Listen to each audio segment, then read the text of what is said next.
Baru-baru ni kecoh dekat TikTok tentang pengurusi PPKM KL. Dia komplain cerita pasal beban sosial iaitu pengguna EV lah kan. Jentera nampak mewah tapi membebankan. Jangan kerana isu minyak kita ambil sikap yang membebankan diri kita, sikap yang membebankan diri kita dengan kenderaan yang bermasalah ini yang tak cukup dia punya kelengkapan bengkel, dia punya stesen untuk jas.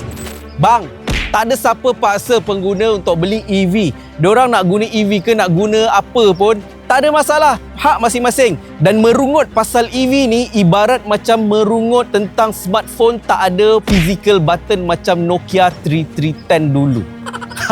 Saya bukan nak backup EV 100%. In fact, apa yang pengurusi PPKM KL tu katakan banyak yang betul juga. Cuma bang, saya nak bagi, mungkin nak betulkan sedikit fakta tentang spare part apa tu semua susah nak cari kan. Alat-alat ganti yang mencukupi sekiranya kenderaan tersebut ada kemalangan kecil dan sebagainya. Tak cukup. Bang, ICE ataupun internal combustion engine, kereta yang isi minyak biasa, kebanyakan kereta tersebut ada lebih kurang 2000 komponen yang sentiasa bergerak, berpusing, yang boleh lusuh dan boleh pecah bila-bila masa. Tapi EV cuma ada hanya lebih kurang 20 komponen utama sahaja. So daripada segi spare part, mana satu sebenarnya yang akan jadi masalah? Adakah EV ni perlu ada spare part merata-rata dekat kedai spare part macam kereta-kereta biasa? Tak. Dan satu lagi komplain, dia katakan kurang mekanik pakar pas sana pas sini. Apa yang saya boleh katakan bang, lebih kurang 80% diagnosis ataupun masalah teknikal EV ni boleh diselesaikan over the air sahaja. Update macam phone korang, kereta ni very simple. Apa je yang ada? Kereta ni tak ada gearbox, tak ada engine, tak ada piston, tak ada timing belt, tak ada. Dia cuma ada elektrik motor. So apa yang kereta elektrik ni perlukan sebenarnya bukanlah mekanik, tapi dia lebih memerlukan software engineer. Dan mungkin satu perkara yang pengurusi PPKM KL dia tak berapa faham lagi, kereta elektrik EV ni bukanlah satu solusi. No, tak ada siapa yang mengatakan ini adalah solusi. Ini hanyalah satu transisi. Tak ada siapa zaman dulu-dulu beli kereta isi minyak sebab pam minyak bersepah dekat tepi jalan. Tak ada orang beli kereta zaman dulu-dulu sebab itu. So tak ada siapa paksa pengguna sama ada dia nak beli kereta itu ataupun kereta ini. Cuma tugas kami adalah untuk review, untuk menyampaikan kepada netizen rakyat Malaysia, educate orang ramai tentang apakah teknologi yang sedang wujud hari ini, tentang apakah yang dunia tengah gaduhkan hari ini. Dan yang berada kat depan kita sekarang adalah Leapmotor B10. Sebuah kereta yang agak cantik. Mungkin ramai rakyat Malaysia yang tak berapa familiar lagi dengan nama Leapmotor ni kan. So saya akan cerita banyak wow fact tentang company bernama Leapmotor ni. Pasti korang akan rasa wow lepas ni, dahsyat juga company ni. Tak kisah, ini hanyalah knowledge untuk kita semua dapat tahu kan. So ini dia guys, sebuah kereta yang akan bersaing dengan Proton Emas 7 berada dalam kategori C segmen SUV. So segalanya tentang Leapmotor B10 bersama saya Nas Abdullah. Subscribe dan tonton video ni sampai habis. So let's go! Strategi So we create. Conquer.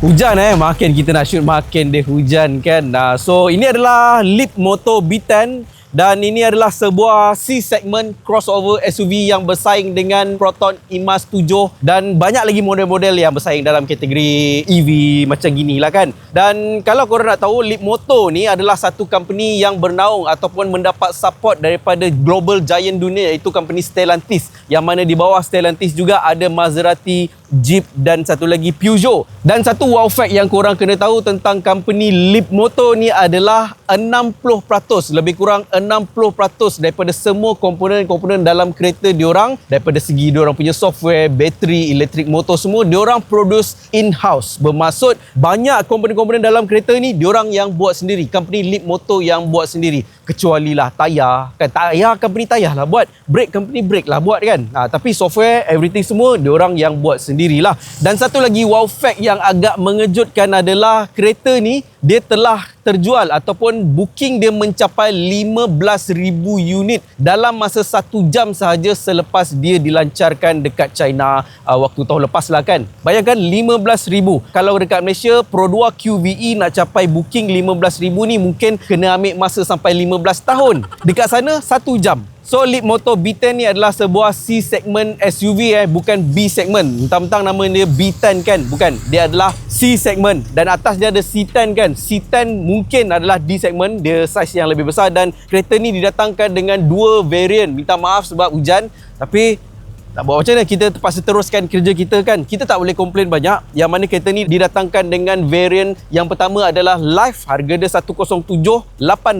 Korang cari kereta ICE biasa apa kereta yang boleh dapat dengan harga 107,800. Dan variant atas dia adalah Design, iaitu 118,800. Dan kelebihan bila kata kereta EV ni, setengah kereta EV, of course bahagian depan kereta biasa adalah biasanya enjin B, tapi ni tak ada. So bahagian depan ni kalau korang tengok dia ada frunk sikit, front trunk. So bolehlah korang masukkan beberapa barang-barang kecil kan. Dan design bahagian depan dia kalau warna putih memang nampak kontras, lagi cantik lah kan. Ini adalah warna macam purple sikit, indigo. Bahagian lampu depan ni dia bersambung di antara kanan ke kiri. Dan bahagian bawah ni kosong, tak ada air intake sebab tak perlukan enjin, tak ada intake apa semua. Dan bahagian tepi ni ada fog lamp. So bahagian depan very simple, dia nampak clean. Dan bila clean ni mungkin dia akan jadi evergreen. Dan daripada segi bahagian tepi, kalau korang tengok kereta ni nampak boxy saja, nampak ala-ala MPV pun ada kan. Dan kereta ni dia ada 360 degrees kamera dan satu lagi didatangkan dengan sport rim. Ni satu lagi, sport rim 18 inci tapi didatangkan dengan tayar linglong. Ni satu lagi masalah rakyat Malaysia kan. Dia tak tahu tapi banyak orang judge. Dia orang ingat nama tayar linglong ni tayar China. Come on kan. Tayar linglong ni pernah diuji, dia dah kalahkan performance untuk Michelin dengan Bridgestone So jangan judge daripada segi nama. Hujan pun dah berhenti. So ini adalah dia punya kunci dia. Kunci dia kalau korang tengok, dia boleh pakai kad sahaja, touch dekat sini dan pintu akan unlock. Dan dia punya door handle dia pun berbentuk yang macam gini lah Ni memang typical EV, banyak yang macam gini. Bahagian belakang pula ada yang katakan macam Porsche Cayenne lah, macam Porsche Macan lah kan. Yes, lampu dia bersambung daripada kanan ke kiri, smoke tak ada warna. Dan kalau nak buka boot space dia, kalau korang tengok ada satu butang dekat sini. Tapi apa yang kita nak buat hari ni, kita nak guna dia punya apps dia. Kereta ni didatangkan dengan satu apps yang sangat-sangat pintar lah kan. Semua boleh buat daripada apps ini. Yang mana kalau nak buka boot dia, boleh buka boot dia macam itu saja. Nampak? Dan boot space dia didatangkan dengan saiz sebesar 430 liter. Tak begitu besar sangat lah kan. Tapi sebab dia ada frunk bahagian depan dan bahagian bawah sini pun ada lagi extra compartment. Korang boleh letak macam-macam lah kan. Korang punya charging cable, whatever. So kita nak tengok bahagian yang lebih menarik, itu bahagian dalaman dia. Bahagian dalaman dia korang tengok warna putih bersih kan. Tapi apa yang bestnya kat bahagian dalam kereta ni, untuk harga kereta yang macam ni, dia ada sunroof. Macam mana nak buka dia? Come sini. Korang kena tarik sini. Okey, nampak? Dia buka. Dia buka kan. So sampai ke bahagian belakang untuk korang dapatkan lighting ataupun panoramik yang lebih cantik. Dan bahagian dalam kereta ni kalau korang tengok, ni hard plastik. Okey, ni hard plastik. Ni semi soft. Ni hard. Banyak hard plastik kan. Banyak hard plastik tapi agak kukuh. Dan dia tak guna material yang biasa ataupun murah. Cuma daripada segi bahagian dalaman ni memang agak boring lah untuk kereta biasa. Tapi this is EV. Macam saya katakan, kita boleh komplain smartphone tak ada butang 3310 tu kan. Tak ada butang ketek-ketek lagi. So seat datangkan dengan seat yang agak panjang dan agak selesa. Kemudian daripada segi kompartmen dia macam ini. Ada satu wireless charging kat sini. Dan ada kompartmen yang agak luas dekat sini. Itu saja. Cuma apa yang saya notice, masalah kereta ni macam mana nak adjust side mirror. Macam mana nak adjust side mirror Nak cari kat mana? Sini. Korang boleh cari dekat satu. Korang kira langkah saya 1, 2, doors window, 3. Ni korang bayangkan, aku tengah drive ni kan. Macam mana nak cari aku nak adjust side mirror ni kan. Kereta kat belakang dah horn-horn ni kan. Ni masalah kereta EV yang dia semua letak dekat giant screen besar ni. Tetapi Saya salah sebab saya komplain lebih. Cara nak adjust side mirror dia sebenarnya rupanya senang aja. Come sini. Ini home page, nampak saya tekan home page. Korang tekan side mirror. Tap. Dah. Control pakai ini. Nampak ni. Ini untuk side mirror kanan, atas bawah. Ni kiri kanan, atas bawah. Ni untuk side mirror sebelah sana. Ini untuk side mirror sebelah sana. Settle. Lagi senang rupanya kan kalau kita ni tak kuat komplain sangat. Macam-macam lagi kita ni datangkan dengan ambient lighting. Lepas tu ada driving mode dia. Dan dia punya infotainment screen dia agak besar. Saya tak ingat berapa. Mungkin 16 inci tak silap saya. Agak besar dan software dia orang memang build sendiri. Ini termasuk daripada 60% tadi. Platform 3.5 lead motor. Dan Snapdragon. So memang tak lag. Anything else? Tak ada apa-apa berbentuk fizikal bahagian dalam kereta ni, agak kurang sikit. Tapi orang yang saya tanya, memang ada orang yang lagi prefer bentuk yang simple macam bahagian dalaman ni. Macam saya, orang lama ataupun orang kereta, memang saya sukakan kereta yang ada ketek physical button gear kan. Tetapi tak semua orang. Kita nak tengok bahagian belakang dia pula. Bahagian belakang memang tak boleh nak nafi lah kan. Sangat luas. Dah macam naik limo dah kan. Yang mana korang tengok dia punya legroom dia sangat panjang. Bukan tipu Dia bukan tipu sebab seat dia panjang. Ada setengah kereta Mercedes C-Class W205, W206 seat pendek. Jentera nampak mewah tapi sebenarnya lagi kerekut. Tapi kalau korang tengok yang ini, alah, seat bahagian tengah dia rata kan. Lepas tu boleh naik 3 orang penumpang agak dewasa lah. Boleh badan macam saya ni boleh 3 orang lah kan. Dan ada dia punya aircon blower 2 kiri kanan. Satu USB port Type C, Type A. Dan satu lagi ada kompartmen agak besar kat sini Dan seat dia ada armrest. Okay, macam biasa. Boleh adjust tak dia punya recline angle dia? Tak boleh. So recline angle dia satu angle sahaja. Tapi apa yang mewah kat bahagian belakang ni, apa yang best adalah sunroof. So daripada segi driving so kita bersama Daniel Haikal untuk pandu uji Leap Moto B10 ni. Kereta ni dia akan pakai selama beberapa hari, hujung minggu kan. Kita tengok macam mana Daniel lanyak kereta ni. Okey, terima kasih Nas. Sekarang saya Daniel akan ambil alih untuk driving feel kereta ni Leap Moto B10 didatangkan dengan bateri LFP 67.1 kWh yang mampu menghasilkan sekitar 218 horsepower dan 240 Nm of torque. 0 to 100 kereta ni lebih kurang 8 saat sahaja. Kalau kita bandingkan dengan abang dia C10 lebih kurang 7.5 saat. Adik dia ni 8 saat saja. Dan dari segi range kereta ni mampu capai lebih kurang 434 WLTP. Ini untuk variant design. Dan satu lagi variant untuk Leap Moto iaitu variant Life. Dia mampu gerak sekitar 364 km WLTP juga. So kereta ni didatangkan dengan 3 driving mode, which is dia ada Comfort, Standard dan Sport.